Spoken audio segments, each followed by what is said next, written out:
came from all this. Where do we go from here, Austin? My guest in the studio is Austin Aigwe, and he's no, he's no stranger to the program. We just want to talk generally. What's really the way forward here? You think? I'm just curious on whether to celebrate or not to celebrate, but I'd rather stay with the with the side of not to celebrate. I quite don't see anything so fantastic about the call of the strike.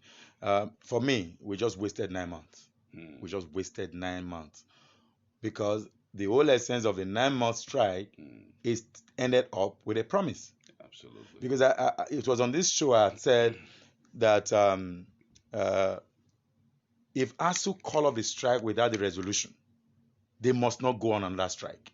So the way it is now, we are hoping that in February there will be another strike. Hmm. Because they promise, if the government decide not to meet up with a promise, because according to ASU, they will maintain their own bargain, hoping that the federal government does maintain theirs. So the question is, what led to the strike is the federal government incapacity, inability To to to meet meet up to with meet up with their the own promise. So obligation. Yeah. now you are back to the same promise. Hmm. So what has changed? And I also said on this show that ASU will atomize a couple of things with which the strike become enforceable or with which that give legitimacy to the strike action. One of them is that you need to build infrastructure, you need to increase the research grant, you need to do all of these beautiful ideas for Nigerian students. But on the base of those items is salary increase. But you and I know now that Yeah. ASU just got 2 months salary and the strike has been cut off. So the whole idea of the strike has been pushed to February. That if government don't meet up with the money promised, and now we're talking about 40 billion, Yes. and there's a 75% to ASU, 25% to the other unions, and the other unions are saying, oh, it's our own time. The sharing You formula. can't give 75% to ASU and give the other union, two other unions, 25%. So even if ASU calls off the strike and eventually gets on board, and the non-academic staff union goes on strike, ASU will be incapacitated. The same way the non-academic staff were incapacitated for 9 months when ASU was on strike. So there's really nothing to be happy about because it's all about promise. It hasn't got to reality yet. But one really wonders whether, with the kind of strikes here and there, why can't something be put up by the National Assembly? Some law needs to be put in place to be able to checkmate some of this nonsense, some of the strikes. Is it doable? Is it possible? Because, I mean, you feel sorry for the students, you feel sorry for their parents, you feel sorry for the various institutions, the manner in which they have been denigrated. But, you know, who's really looking at, you get to a point where, as you have predicted, nothing was achieved. Nothing was achieved. But can't laws be put in place to kind of checkmate this? That's why the challenge is with, I think the National University Commission should have that statutory responsibility, even though there are also provision by ASU to will I say reenact the National Human Rights Commission Act that gives some level of power in terms of even the state universities. So now the federal universities have called off the strike in quotes because this whole thing is about the federal government. So what happened to the state government? If ASU eventually get back to class, ASU is not just federal universities, ASU is also state universities. Correct. So what happened is, if the resources, I'm not too informed about the level of resource control within the state and federal government, but what I do know previously is that the moment there's a national action by an ASU national, once there is resolved at the federal level, then it goes back to the state. So the question is, who pays those state resources eventually? So we are going to have another level of strike action in those state universities. So this is where the problem is in terms of law. The Constitution gave right to freedom of association. Correct. So the unions have right to meet and they have right to interrogate issues that speak to their welfare. But I think that they should always speak about their welfare and leave the student welfare alone.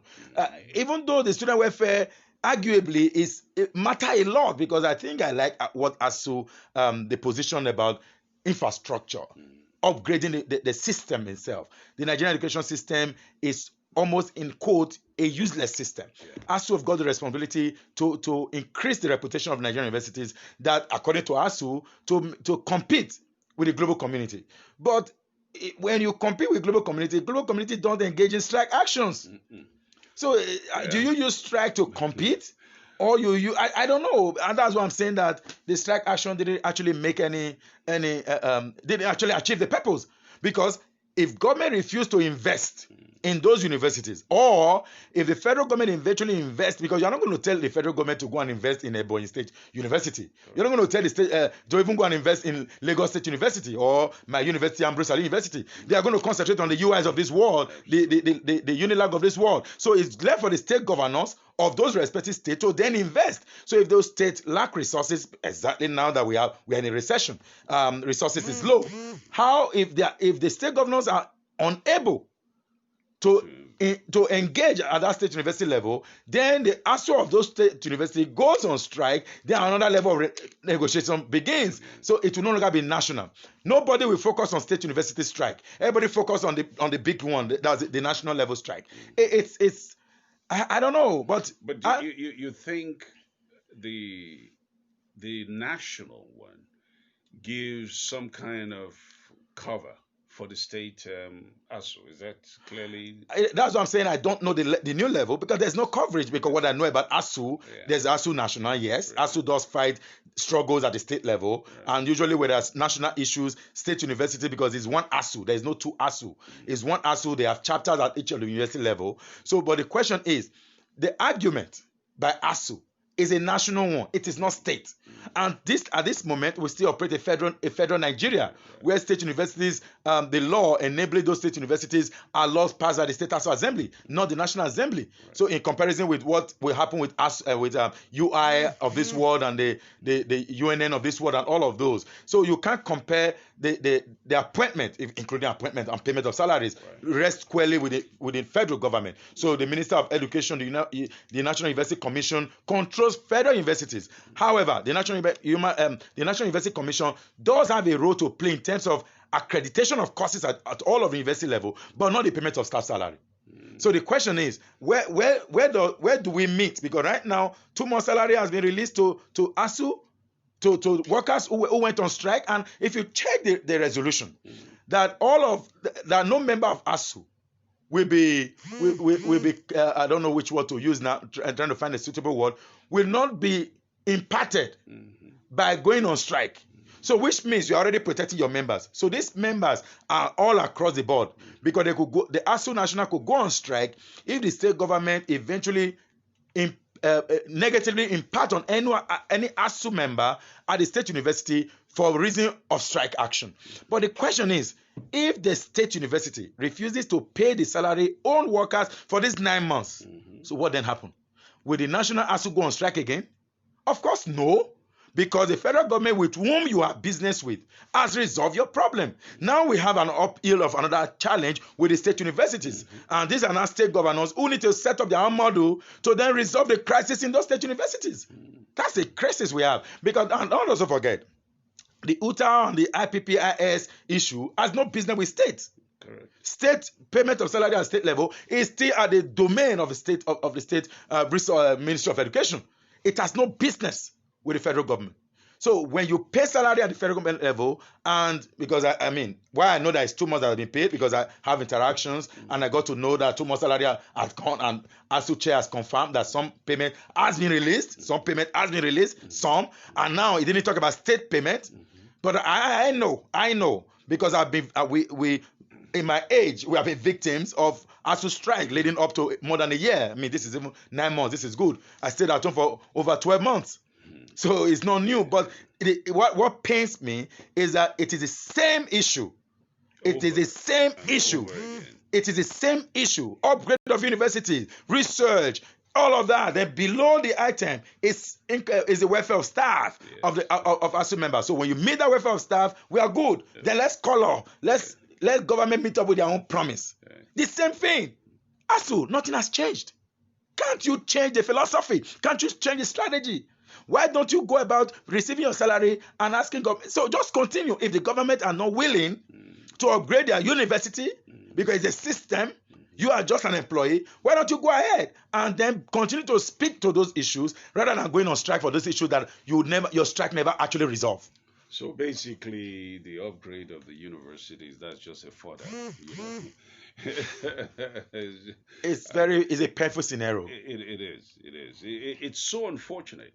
It's so unfortunate because on a almost a weekly basis, there is nothing that is more sickening than continue to see this standoff between ASU and the federal government.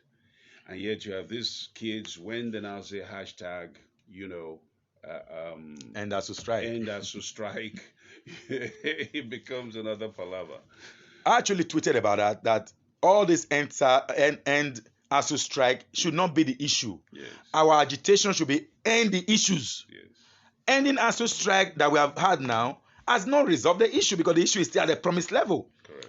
Promises, and again, man, this government is known to be making promises that sometimes are never really fulfilled. Right. All of the promises of 2015, we are still looking at how it's being fulfilled. Right. So for making promises is just one of those you can never make. Right. I mean, there's nothing wrong for me to tell you, Oga, I'm going to give you $5,000 tomorrow. It's a promise. If I don't meet it, there is no legal obligation on me. Correct. Correct. Even though it's a signed agreement according to us, so yes, it's signed. The same agreement was signed in 2013. The same was signed before 2013. The same will continue to be signed. But the question is, at what point do we now legalize those agreements? It's never going to happen. But you see, now, my concern is this. The people caught in the middle of this nonsense are the students. True.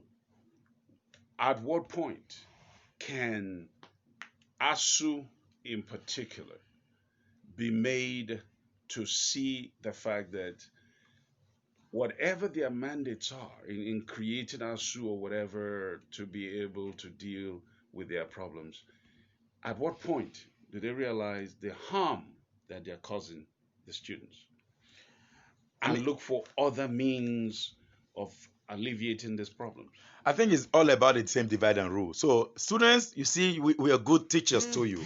All we're doing now is for your own good, for you to become competitive in the global community. You need a learning condition that is conducive enough elsewhere around the world. So we are fighting for you.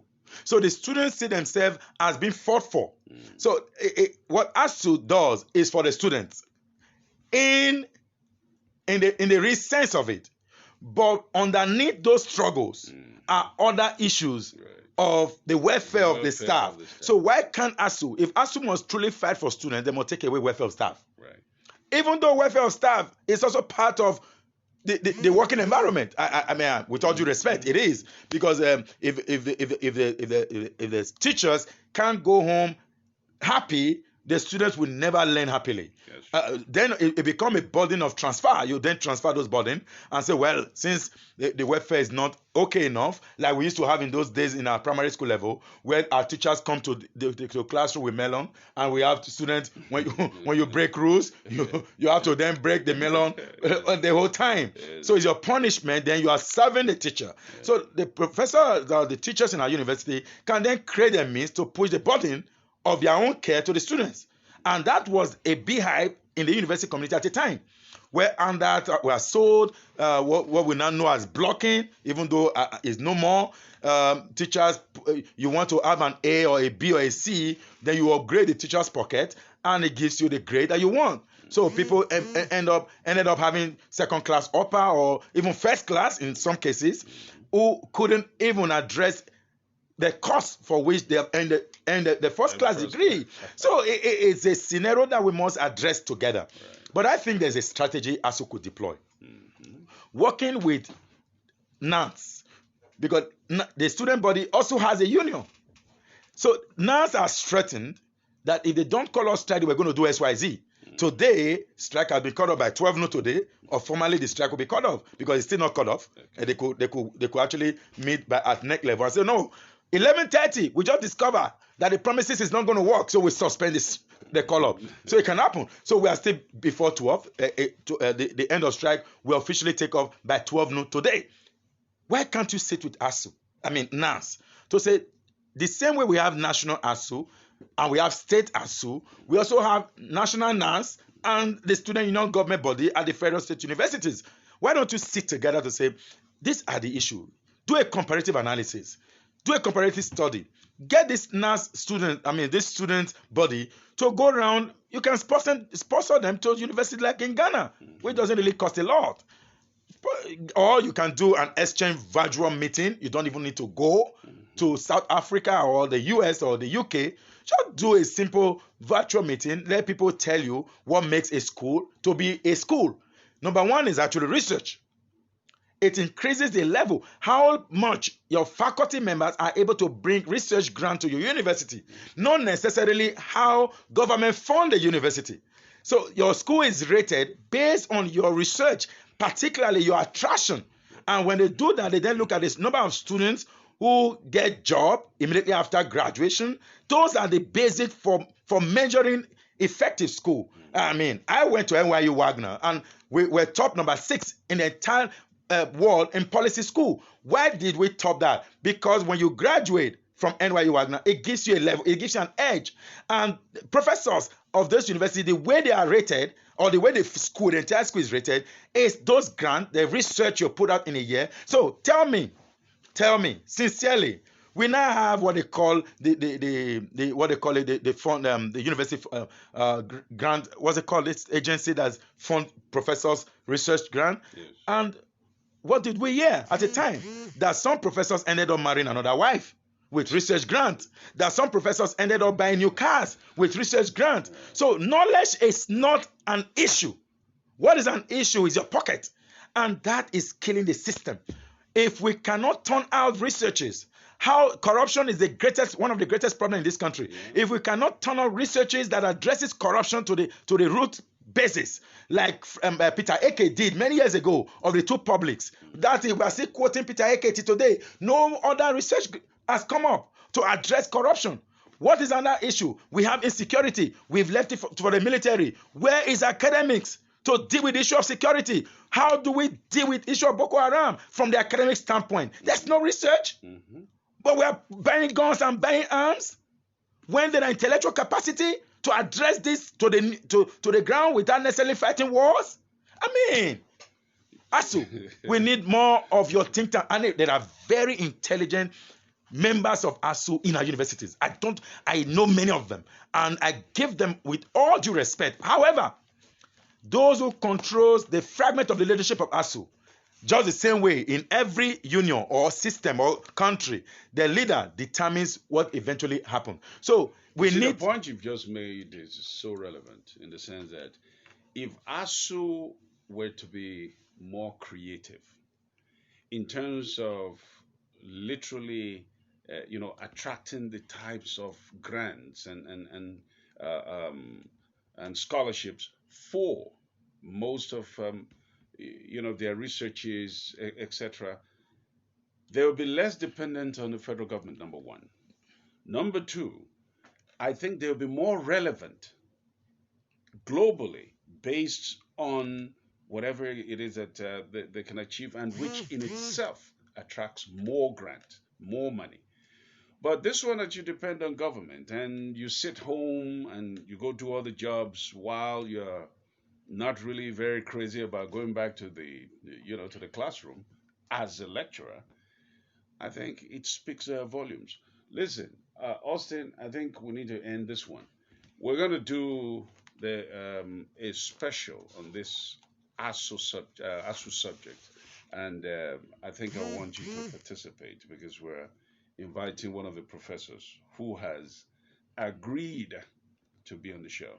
So it will be really good to have you on this. Thank you so much. And that's very enlightening to our audience because at the end of the day, they just say we'll call off the strike. You've just made it clear that it's because the student union give them an ultimatum. If you don't call off the strike, we're going to do ABC. Thank you so much. And Merry Christmas to you, Austin. Same here. To you and yours. And so we'll see you in the new year. Yeah, sure. Thank you so much. Okay. All right. Thank you. Okay. We are actually